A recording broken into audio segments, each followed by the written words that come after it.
Good morning बच्चों आज हम पाठ 7 राष्ट्रवाद का अध्ययन करने जा रहे हैं। राष्ट्रवाद क्या है ना? राष्ट्रवाद क्या है, राष्ट्रवाद की भावना क्या होती है, राष्ट्र क्या होता है, ये हमारे लिए जानना बहुत जरूरी है। तो राष्ट्र क्या होता है? राष्ट्र बेटा, राष्ट्र न तो एक परिवार है, ठीक है, न एक समुदाय है, न एक समाज है। परिवार होता है, उसका दायरा सीमित होता है। समाज होता है या राज्य होता है, इन सबके एक दायरे सीमित होते हैं। राष्ट्र एक असीमित दायरे वाली बात है। राष्ट्र और देश दो अलग अलग चीजें होती हैं, ठीक है। जैसे ये राष्ट्र है, राष्ट्र में जितने भी लोग रहते हैं, चाहे वो हिंदू हो, मुस्लिम हो, सिख हो, ईसाई हो, स्त्री हो, पुरुष हो, वृद्ध हो, बच्चे हो, सबका कहीं ना कहीं केंद्र बिंदु या कोई एक पॉइंट एक होता है, ठीक है ना, एक होता है। उसमें वो बहुत सी बातें होती है जिनको कि वो आपस में शेयर करते हैं। शेयर कैसे करते हैं? जैसे उनका कोई विश्वास होता है, कोई उनके नैतिक नियम होते हैं, कोई मॉरल वैल्यूज होते हैं, कुछ आदर्श होते हैं, कुछ ना कुछ ऐसी बातें होती है जो उनको एक बनाए रखती है, एकजुट रखती है। जैसे कि अभी सपोज करो अपन है ना, भारतीय है, कोई भारत में भारतीय व्यक्ति है। अब भारतीय व्यक्ति जरूरी नहीं है कि वो भारत में रह रहा है तो ही उसको भारत से प्रेम होगा। वो अगर अमेरिका जाके रह रहा है सपोज करो, या कनाडा जाके अपना बिजनेस कर रहा है, तो भी उसके अंदर राष्ट्र प्रेम की भावना रहेगी, अपने राष्ट्र के प्रति रहेगी। तो वो राष्ट्र उसका कौन सा हो गया? उसका भारत हो गया, जबकि वो रह कहाँ रहा है? वो कनाडा में रह रहा है। तो देश और राष्ट्र दो अलग चीजें हैं। राष्ट्र एक हमारे मन से जुड़ी हुई भावना है, हम अपने मन से, अपने हृदय से उसको अंगीकार करते हैं। तो अभी राष्ट्रवाद क्या है? राष्ट्रवाद बच्चों एक ऐसी, अगर आपसे मैं पूछती हूँ राष्ट्रवाद क्या है, तो आप लोग एक बार कंफ्यूज हो जाओगे और फिर कहोगे देशभक्ति राष्ट्रवाद है, देश के लिए भक्ति। अब मैं पूछ लूंगी देशभक्ति क्या है, तो आप कह दोगे मैडम देशभक्ति यही है कि अपने देश के लिए सोचना, 15 अगस्त 26 जनवरी पे झंडे फहराना, है ना, देशभक्ति गीत सुन लेना, तो ये राष्ट्रवाद आप ये कहोगे। तो ये जो देशभक्ति है वो कहीं ना कहीं क्या है? राष्ट्रवाद है। हमारे देश के प्रति जो आस्था होती है, जो विश्वास होता है, जो हमको अलग अलग करते हुए एक बांधे रखता है।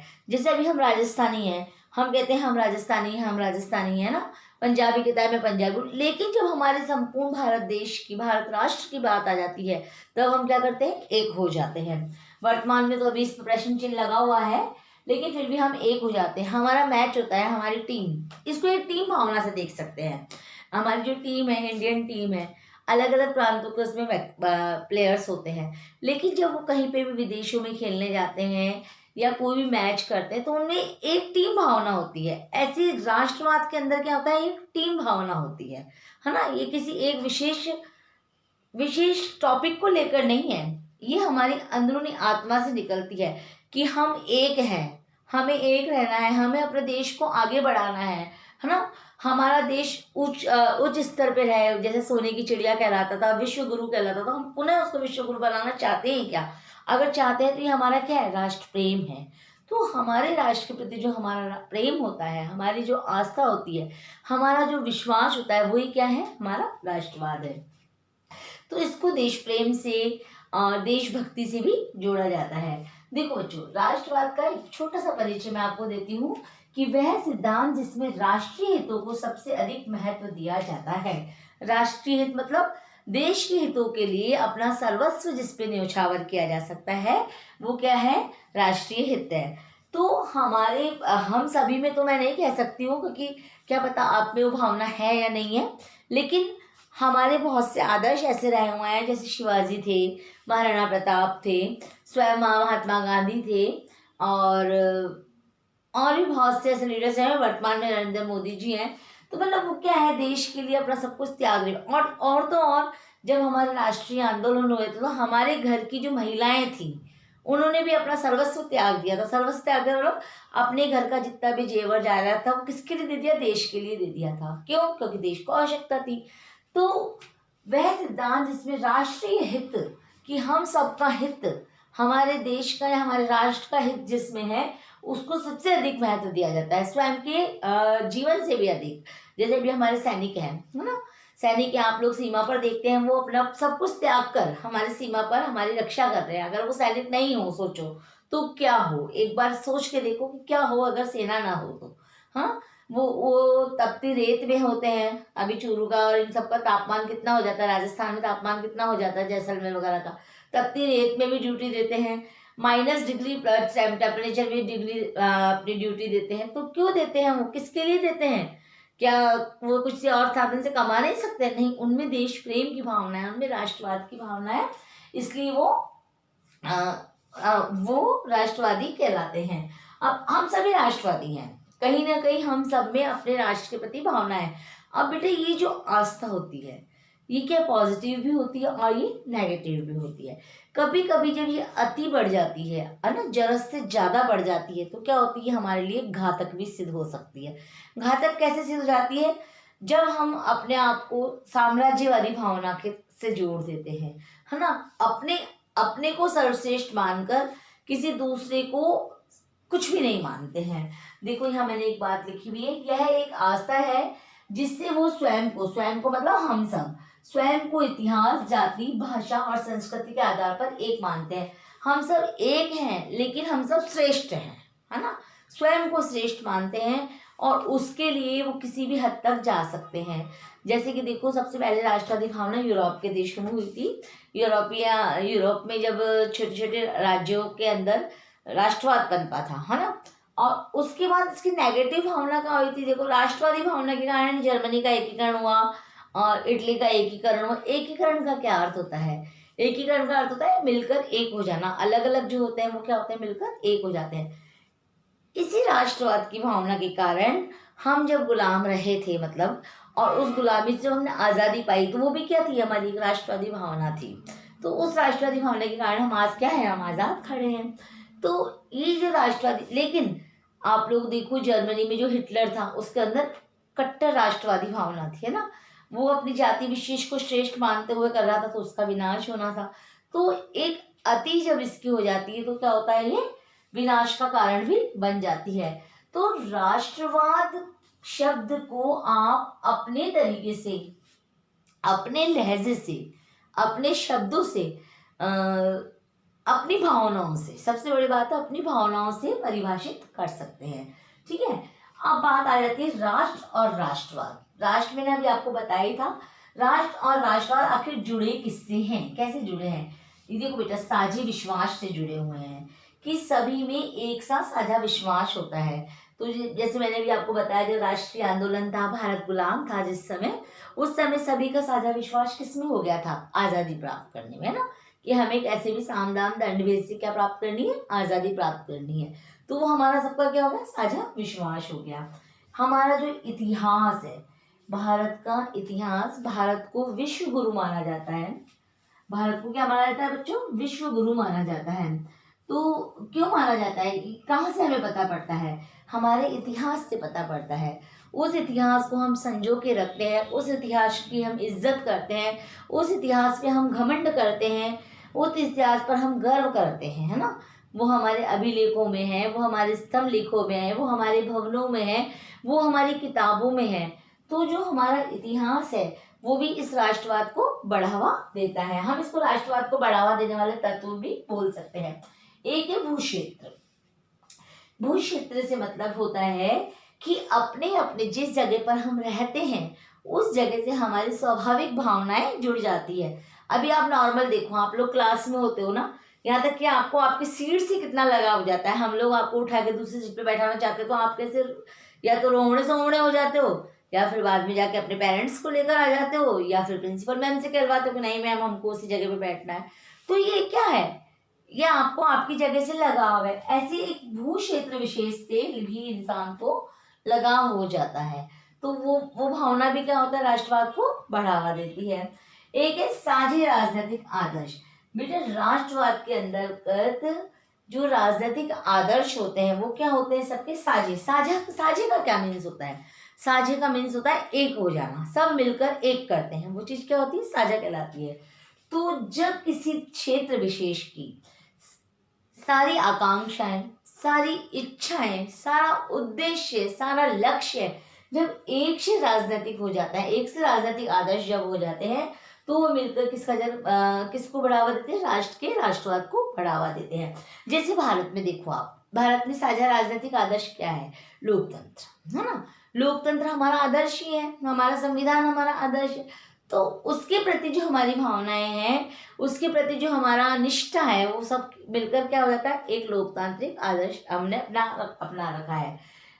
वैश्य मताधिकार हमने अपना रखा है।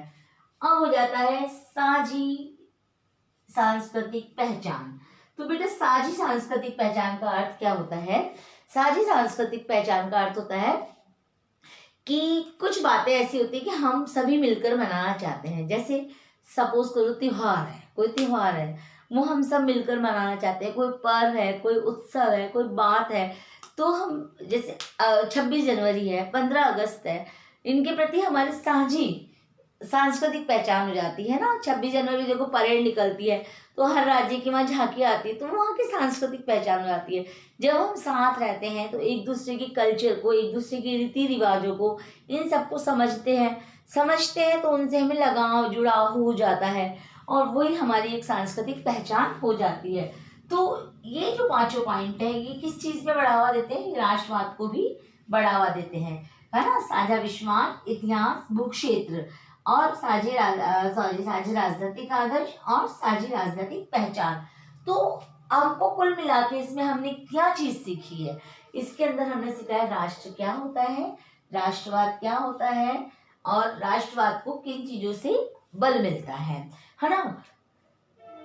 बेटे ये कोई जरूरी नहीं है कि केवल भारत में रह रहे हैं तो भारतीयों को भारत से लगाव होगा। देखो हर क्षेत्र का, आज पाकिस्तान के जो व्यक्ति है ना, उनको पाकिस्तान के प्रति जो देश प्रेम होगा, जो भावना होगी, वो उनका राष्ट्रवाद है ना। चाहे वो अच्छा है और चाहे वो गलत है, चाहे वो उसके लिए पॉजिटिव कार्य कर रहे हैं, चाहे नेगेटिव कार्य कर रहे हैं, लेकिन कर किसके लिए रहे हैं? अपने राष्ट्र के लिए कर रहे हैं। लेकिन यहाँ एक प्रश्न चिन्ह हम लगा सकते हैं कि क्या आतंकवादी है? जो आतंकवादी भी अपने राष्ट्र के लिए कार्य कर रहे हैं? नहीं, वो किसी राष्ट्र के लिए नहीं, वो एक मजहबी कार्य कर रहे हैं ना, वो मजहब के लिए कार्य कर रहे हैं। मजहब यानी अपने धर्म के लिए कार्य कर रहे हैं। धर्म के लिए भी नहीं कर सकते, अपने निहित स्वार्थों के लिए कार्य कर रहे हैं। तो बेटा कुछ बातें हैं जिनको आपको समझना है, प्लस इनको अपने शब्दों में डिस्क्राइब करना है। जरूरी नहीं कि हम रटी रटाई बात को ही लिखिए। पॉलिटिकल साइंस का प्लस पॉइंट है, आर्ट्स सब्जेक्ट में जो भी है उनका प्लस पॉइंट है कि आप कॉन्सेप्ट को समझो, कॉन्सेप्ट आपको क्या बताना चाह रही है। तो मेरे ख्याल से आपको ये समझ में आ गया होगा। बहुत ही इजी सी बात है, बहुत ही सरल सी बात है, बस थोड़ा सा शब्दों का हेरफेर है। अच्छा एक बात और मैं बताती हूँ, वर्तमान में भूमंडलीकरण का युग है। भूमंडलीकरण, संपूर्ण पृथ्वी एक परिवार है। तो अब बात आ गई परिवार, तो परिवार है तो परिवार, राष्ट्रवाद तो है ही नहीं। तो क्या वर्तमान में राष्ट्रवाद की भावना खोखली हो गई है? जैसे आप अभी यहाँ बैठे हो, किशनगढ़ में बैठे हो ना, किशनगढ़ में बैठे बैठे आप अपने अमेरिका वाले फ्रेंड से बात कर सकते हो, अमेरिका की घटनाओं को जान सकते हो, विदेशों की घटनाओं को जान सकते हो। तो क्या इस राष्ट्रवाद की भावना समाप्त हो जाती है? नहीं, हमें राष्ट्रवाद की भावना कभी भी समाप्त, इंसान में, मनुष्य में राष्ट्रवाद की भावना की समाप्ति कभी नहीं होती है। जैसे अभी क्रिकेट मैच है, तो क्या आप कभी चाहोगे भारत हार जाए? नहीं चाहोगे ना। किसी भी टर्म्स एंड, चाहे सामने वाली टीम कितनी ही बलिष्ठ टीम होगी, कितने ही आपके फेवरेट खिलाड़ी उसके अंदर होंगे, लेकिन आप कभी भी ये चीज़ नहीं चाहोगे कि भारत हार जाए, है ना, कोई नहीं चाहेगा।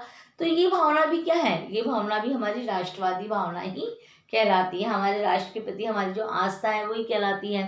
प्लस कोई कानून ऐसा बन जाता है जिसमें हमारा हित छुपा हुआ होता है, तो हम उसका पक्ष लेते हैं, फेवर लेते हैं, तो वो भी क्या है? वो राष्ट्रवादी भावना है हमारी। तो राष्ट्रवादी भावना, राष्ट्रवाद जैसा तत्व एक नागरिक होने के नाते मनुष्य के हृदय पटल से कभी भी समाप्त नहीं हो सकता। ये मनुष्य की आत्मा में बसा हुआ एक छोटा सा तत्व है जो कि उसको शक्तिशाली बनाता है। वो उसको एकजुट रहने में, कि हम सब अलग अलग होते हुए हम सब क्या हैं? एक हैं, एक ही क्षेत्र पे रहते हैं, एक से ही हमारे विश्वास हैं, हमारा एक सा इतिहास है जिसमें हमको गर्व है, हमारा वो क्षेत्र हमारा क्षेत्र है और उसे हम किसी भी टर्म्स एंड कंडीशन में किसी को नहीं देना चाहेंगे। हमारे सारे आदर्श एक हैं, जैसे जितने भी आदर्श हम मान सकते हैं, चाहे कोई सा भी राजनीतिक आदर्श मानो, हम उसका अवहेलना नहीं करते हैं। और हमारी सांस्कृतिक पहचान भी एक है। जैसे हम भारतीय हैं, हमें भारतीय संस्कृति पर गर्व होना चाहिए, हमारे भारतीय इतिहास पर, भारतीय राजनीति पर, भारतीय संविधान पे और भारत के नागरिक होने पे हमें क्या होना चाहिए, गर्व होना चाहिए, अभिमान होना चाहिए। ही हमारी राष्ट्रवादी भावना है। मैंने आपको भी बताया कि राष्ट्रवाद का नकारात्मक तत्व भी हो जाता है। अभी देखो, बिल्कुल लेटेस्ट उदाहरण आप लोगों के सामने, खालिस्तान की डिमांड, है ना। आपको पता है भारत का, जब भारत था, भारत आजाद हुआ था, उसके बाद भारत का एकीकरण हुआ था। जैसे हैदराबाद, जम्मू कश्मीर भारत में नहीं मिलना चाह रहे थे। और अभी वर्तमान में पाकिस्तान, जो पंजाब का जो एरिया है, इन्होंने पहले भी सिखों ने डिमांड उठाई थी खालिस्तान अलग से बना लेना। तो उनकी किस चीज के ऊपर राष्ट्रवादी भावना है, उनको हमारे पूरे भारतीय संस्कृति पर तो उनकी हो जाएगी। अगर कोई विदेशी हम पर भी आज आक्रमण कर जाएगा तो हम एक हैं, लेकिन फिर भी वो अभी क्या चाह रहे हैं, वो अपना खालिस्तान चाह रहे हैं, अपने आप को पृथक बनाना चाह रहे हैं। तो उनकी उस भू क्षेत्र से वो भावना जुड़ी हुई है। जब ये अति रूप धारण कर लेती है ना, अतिवादिता का अति रूप धारण कर लेती है, जरूरत से ज्यादा किसी क्षेत्र को लेकर बढ़ जाती है, तो ये क्या है, नकारात्मक। सकारात्मक पहलू नजर आ रहा है क्या आपको इसमें? नहीं आ रहा। ये लेटेस्ट उदाहरण है अभी वर्तमान में, कि उनको अपनी जगह से, अपने स्थान से लेकर इतना वो हो गया है लगाव, मान लो चाहे कुछ मान लो, कि वो उसको ही राष्ट्रवाद का रूप दे देते हैं। नकारात्मक राष्ट्रवाद है। और नकारात्मक राष्ट्रवाद किसी भी देश के लिए हितकारी नहीं हो सकता। आज वो डिमांड कर रहे हैं, कल राजस्थान डिमांड कर लेगा, परसों गुजरात डिमांड कर लेगा। तो ये बताओ भारत कहाँ रह जाएगा? है, क्योंकि उनके तो उनके भू क्षेत्र से अपने आप को जोड़ रहे हैं ना भाई, छोटे से टुकड़े से अपने आप को जोड़ रहे हैं। तो ये चीज आपको समझनी चाहिए बेटा। पॉलिटिकल साइंस के स्टूडेंट होने के नाते आपको करंट अफेयर्स, करंट बातों से जुड़ा हुआ रहना पड़ेगा, और उसको आप समझोगे तो आपके टॉपिक्स क्लियर होते चले जाएंगे। Set clear.